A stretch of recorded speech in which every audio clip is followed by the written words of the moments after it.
Hello everybody, welcome to a new chess video. This video is really important for me because as you guys asked it, you wanted some traps in chess. So yeah, let's go with some traps in this video, and these traps are really powerful because you can use it in all of your games. Why, chess teacher? Because these chess traps that I'm going to show you is for absolutely all openings. Even if they play e4, the king's pawn opening, which we are going to answer with the same thing, and also with d4, the queen's pawn opening. So basically what does mean is that you can play it in the 99% of your games. So what happened if they play e4? Well, the king's pawn's opening.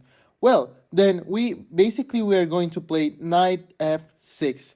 Knight f6, the famous Aljochin defense. Now, we are attacking the pawn on e4, so basically they need to do something, or we can play e5, but really we want to play knight f6, allowing the e5 move. Now, we are going to play knight d5, and if they play d4, then they are protecting their e5's pawn. However, we absolutely don't care because they are thinking that we're going to play d6, which is not our final move. So what is the move that we're going to play? We're going to play b5. b5 is a really strange move because it looks like he can capture with the bishop on b5, right? And yeah, that's the idea. The idea is to gambit our pawn so we can have some activity in order to win the game. Now, what happens if he captures bishop takes b5? Well, we'll see that later. But however, if they play c4, they attack our knight, and basically we are going to get kicked also with d6. Now, if we play b5 and after bishop takes b5, there's some counterplay that I want to show you. We're going to play c5. Now, this is to win a little bit of space and also attacking the center of the white's pieces. Now, look, the bishop that is already developed is obviously a little bit not that watered, because what happens if they play pawn takes pawn? Well, here is our beautiful move, is absolutely queen a5 check. Now we are attacking the bishop, so basically the bishop is off guard.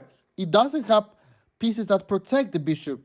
Now after queen check, we're basically winning the game, because what happens if he plays knight c3 defending the bishop? Then we are basically going to capture the knight on c3, and also this check is really powerful.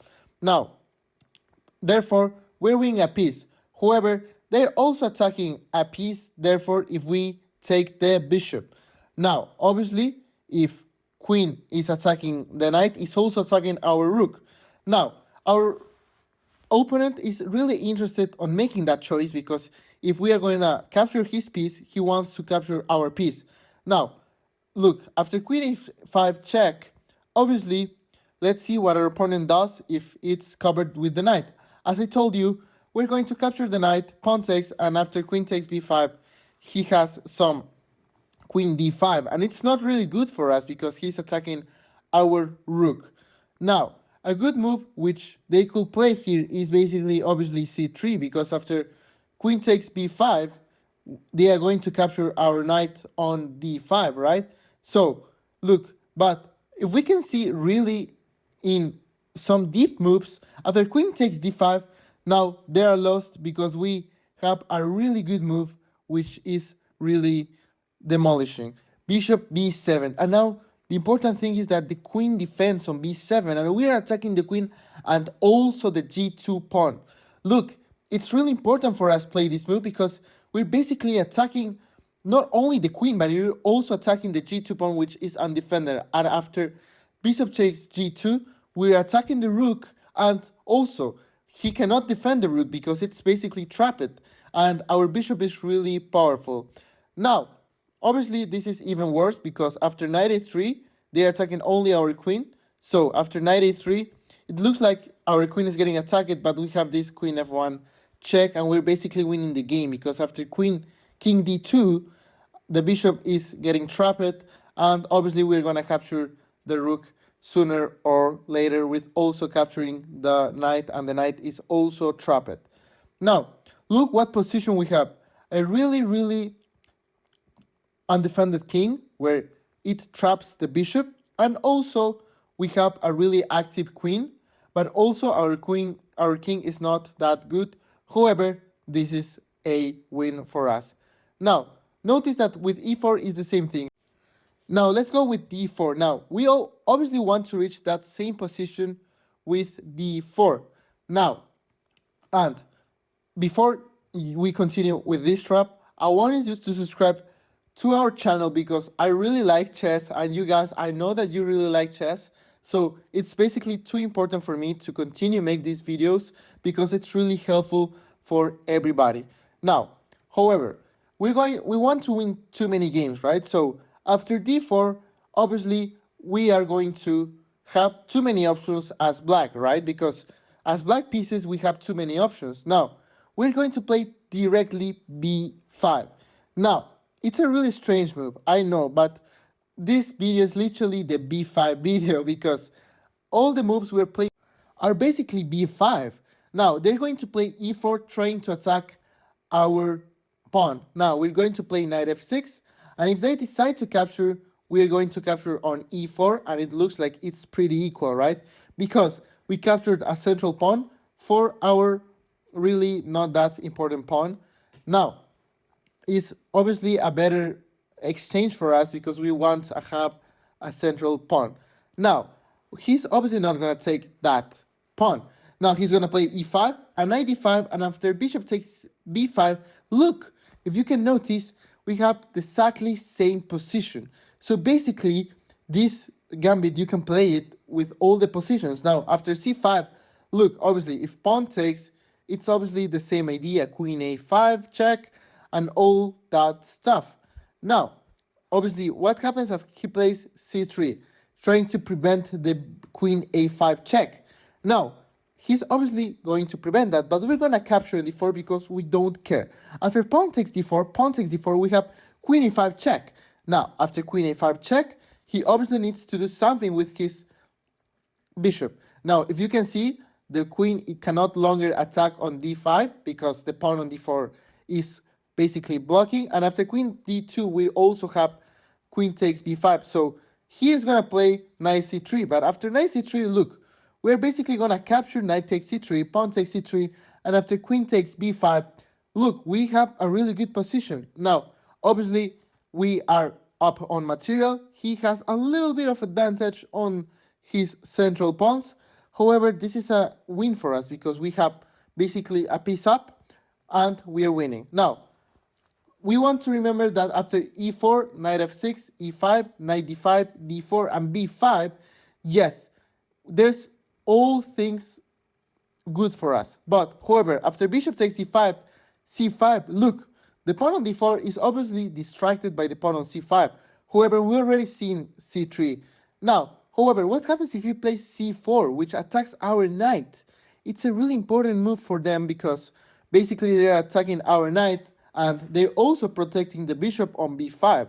Now, let's see if you can make me very happy and we reach 400 likes on this video because I really want you to show you this trap, and if there's a motivation for me, it will mean a lot. Now, after c4, the c4 pawn is attacking on d5. Now, we obviously need to do something, and obviously, if we take on d4, look, I wanted to show you this, because after pawn takes knight, now our queen comes to a5 and gives a check. Now, we're attacking the bishop, and obviously, if he plays, for example, knight c3, we're going to capture on c3, pawn takes c3, and then we're going to capture the bishop. And he plays bishop d2, the same. Queen takes b5, we're attacking on d5, we're attacking on b2, and all that stuff. Now, we are also attacking the other pawns, and it's really helpful for black. Now, in this position, obviously, it looks like we are winning. However, it also needs to be a middle game that we should learn a lot. Now, after c4, remember, guys, after pawn takes d4, he's going to capture, obviously, the knight, because, okay, they're going to say, okay, they are giving me a free knight, but yeah, we have queen a5 check, so it's pretty cool for us. But what happens if they say, no, I want to take the pawn on d4, and I'm still attacking your knight with a tempo because I'm developing my queen. Well, yeah. Now let's see this really good move for us because obviously we want to win. And now, if we keep queen a5 check, obviously looks like a very good idea because we are giving a check back. The bishop is protected. Now, we're going to play knight b4, threatening knight c2 check, which is really powerful because basically we are eating the rook and also the queen. Now, after knight a3, he is defending on c2, but we're going to play a6, which it looks logical, but there's a better move, queen a5, because we're giving x-ray to the white's king. Now, obviously, he's going to play something. He wants to play something that wants to defend all his pieces, and he's going to play bishop d2. He's pinning our queen, and obviously it's a supernatural natural move because it's basically giving whites a little bit of oxygen here. Now, if you can think for a moment, this next move. Look at this beautiful move. Queen takes a3. Now, look, if he captures pawn takes a3, now we have this beautiful check, knight c2 check. We are attacking the rook, the queen, and after king d1, we're capturing the queen. We have an extra piece. If you can count down all the material, we're basically an extra piece. And look, we have knight, two knights, two bishops, and he has one knight and two bishops. So basically we are an extra piece. Now, let's move forward with this variation. Now, after bishop c4, it looks like we have queen a5 and they are preventing all that stuff. However, it seems to be a really good move, right? Because they're basically attacking our knight. But we still have pawn takes pawn because after bishop d5, which it looks like they're attacking our rook, we have the same check, queen a5. Now, after queen a5, they're basically going to play bishop d2, and then we're going to capture on d5, and we're basically pretty chill. And notice that now we are way much better than white, and obviously, we're eating all their central pawns, and we have a really active queen, which is attacking the pawn on e5, and also attacking the pawn on g2. Now, obviously, he's going to play knight f3, trying to defend the pawn on e5 and also preventing the g2 pawn. But look at this beautiful move. Bishop a6, just developing.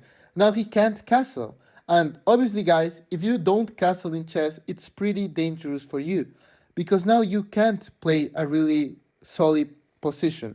Now, what happens if he wants to play c3, wanting to develop their pieces? We're going to play this simple check, queen e4 check, and now he's basically on a checkmate threat because after queen e2, which looks a natural move, avoiding that checks, now we're basically going to play queen takes e2, and it's a winning position for us. And if he plays bishop e3, we're going to capture the bishop, and we're basically winning the whole game. Now, moving forward in our position, if he plays bishop c4, and after pawn takes d4, look, we have already a decent position because we already won a little bit off center, and we want to be prepared for the fight, right? So now they'll find this good move, which is knight c3, which, guys, if you can see, if we capture pawn takes, he's gonna capture bishop takes d5, and he's attacking our rook. Now, if we take here, looks like we don't have queen a5 check because we're basically getting blocked by our own pawn on c3.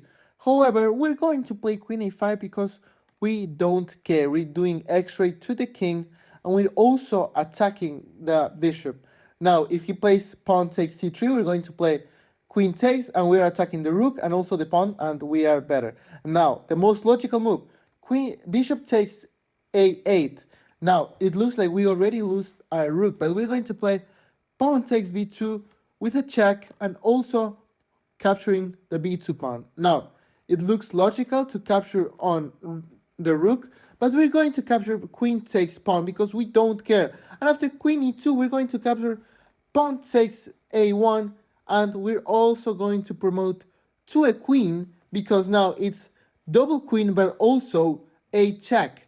And it's basically checkmate because he can only block with the bishop, and we're going to capture queen takes bishop. Now, look, this position is pretty good for us, and it's a really, really demolishing gambit, not only for e4, but also for d4.